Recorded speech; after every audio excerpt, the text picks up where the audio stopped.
యాదాద్రి భువనగిరి జిల్లా Choutuppal municipality 13వ ward councillor గా పోటీలో ఉంటున్నానని చెరుకు స్వాతి శివకుమార్ గౌడ్ తెలిపారు. ఈ సందర్భంగా వారు మాట్లాడుతూ 13వ వార్డు కౌన్సిలర్ గా నన్ను గెలిపించాలని, గత కొన్ని సంవత్సరాలుగా వార్డులో ప్రజలకు అనేక సేవ కార్యక్రమాలు నిర్వహిస్తూ ప్రజల మధ్యలో మమేకం ఉంటున్నానని, భారీ మెజార్టీతో గెలిపించాలని కోరారు. అయితే నేను ఇప్పుడు ఈ సందర్భంగా ప్రజల ముందుకు రావడానికి మొదటి కారణం ఏంటి అని అంటే, చౌటుప్పల్ మున్సిపాలిటీలో ఉన్నటువంటి 20 మున్సిపాలిటీలలో కూడా ఈ యొక్క రామ్నగర్ వార్డు రామ్నగర్ ఉన్నటువంటి 13వ ward Venkataramana colony, Padmashali colony, Krishnanagar colony, Vinayakanagar colony ఉన్నటువంటి 13వ వార్డు మాత్రమే ఎటువంటి అభివృద్ధికి కూడా నోచుకోకుండా, ఒక్క రూపాయి కూడా మంజూరు కాకుండా, మంజూరైన నిధులు కూడా ఎక్కడికి వెళ్ళినాయో తెలియకుండా అయోమయ స్థితిలో ప్రజలు ఉన్నటువంటి పరిస్థితి ఏర్పడింది.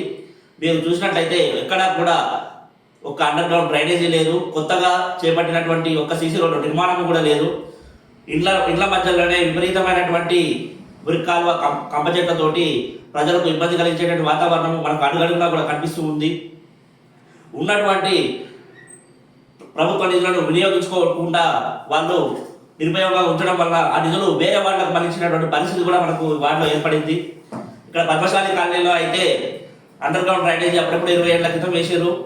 వాటర్ వస్తే ఇళ్లలోకి వాటర్ వచ్చేటటువంటి పరిస్థితి అక్కడ ఏర్పడింది. కంపెనీలలో ఉన్నటువంటి యువత అక్కడ ఉన్నటువంటి ఇళ్లలో కిరాయికి ఉండడం, వాళ్ళు గంజాయి కొడుతూ ఉండడము, వాళ్ళు ఎన్నోసార్లు పట్టుబడము, మేము పోలీస్ స్టేషన్లలో అక్కడ ఫిర్యాదు కూడా చేయడం కూడా జరిగింది. అటువంటి సందర్భాలు జరిగినా కూడా పట్టించుకున్నటువంటి వాతావరణం ఎదుర్కొన్నది. ఇటువంటి సమస్యలన్నింటికీ కూడా గురవుతున్నటువంటి మేము స్వయాన వార్డు సభ్యులైనటువంటి మేము రంగంలోకి దిగితే అవుతుందని చెప్పి మేము కౌన్సిలర్ అభ్యర్థిగా ముందుకు వస్తున్నాము.